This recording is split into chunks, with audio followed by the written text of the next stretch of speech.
Hello. Welcome back to another video in my daily upload series for November. Today I'd like to talk about probably my favorite part about storytelling in general. When it comes to storytelling, there's been a lot of debate as to what is more important, characters or story. For me personally, I think both are equally important, but what I derive the most pleasure and what I feel is the most significant to the stories I want to produce is the lore. Ever since I was little, I really enjoyed just digging in to topics that interested me and piecing together connections that I would find based on the results of my investigations.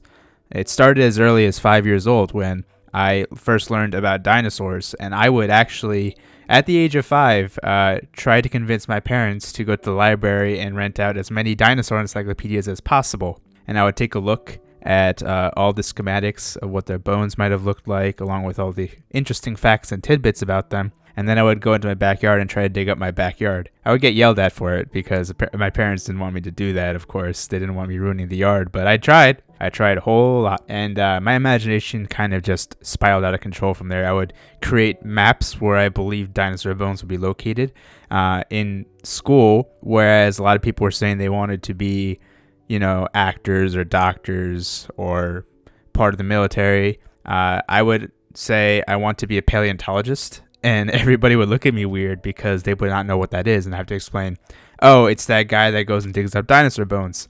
So needless to say, I gave people a kick. I don't think anybody was as specific as I was, but that is just one example of how into things I got. And not only did it fuel my creative spark, my imagination, but it would also drive me to go deeper.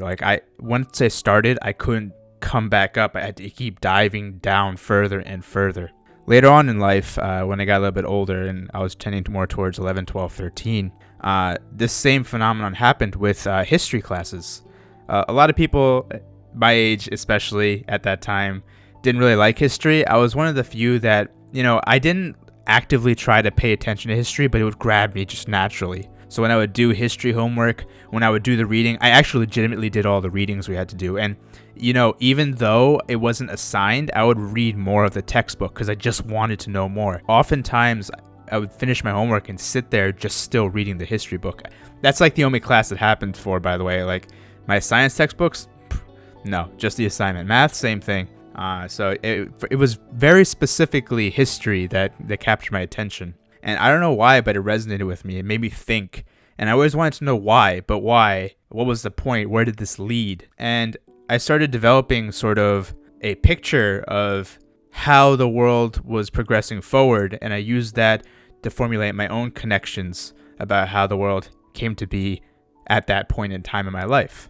To give a few more current examples, 2 video game experiences that I have played recently played a huge role in my rediscovery of that love and passion because there was a bit of a low. I think I've always been very passionate about lore and piecing it together and the history of things, but I didn't really have a lot of stimulating experiences once I got out of high school, because after high school it was a big slog to get through my major, which didn't require history as a prerequisite. So the first experience was back, I believe, in 2017, end of 2017, beginning of 2018, which was Xenoblade Chronicles 2. Xenoblade Chronicles 2 was a game that I was really excited for when it was announced earlier that year for the Switch. I got a Switch that year, and I was very happily waiting for that game to come out. And when I played it, man, it blew me away. There's just so many layers of depth. The way the story unfolds, it starts you off in the shoes of Rex, who's like a 15-year-old kid. And as you go through the story, more and more of the world kind of becomes explorable, and you start understanding more and more about the world itself and how it came to be to that point, and how that's influenced all the different character interactions and events that brought the world to where it is today. And those are the same struggles and conflicts that the main character has to kind of find solutions to in order to reach his narrative arc's completion, if I should say it correctly. And man, learning about it throughout the plot and making those little pieces and connections and guesses and predictions, man, that was so exciting, so enriching. And then right after that, I got into Final Fantasy 15, which a lot of people didn't enjoy that game, but for me, oh god, it had so much. And I think part of it is because its development cycle was so wonky, because when I got into the game, you could tell there was parts that just couldn't be fully realized due to the constraints of development, but all the content, all the ideas were there. There's so much mythos and lore that was left behind that you could just piece together from visual cues, and it was so satisfying to do that. There's actually a YouTuber that I like watching, Final Fantasy Peasant. He goes really in depth with a lot of like the lore aspects of that game, and it made you love the experience even more. So on top of having good characters and good story, there's just so much to kind of unwrap and unravel in that game world particularly. And of course, with Fire Emblem Three Houses, which was released in 2019 July, that also had so much. The world of Fodlan was so well fleshed out, and I was so interested in the events that led up to the main narrative that is the focus of that game. I wanted to talk about this because I wanted to make a pretty clear point for people who are going to check out Trailblazers in the future, because right now I haven't really put out much information about it, but for those who are going to actually read Trailblazers in the future, I'm very excited for you if you are the type of person who likes digging into the story. Personally, I think the characters and story stand well on their own.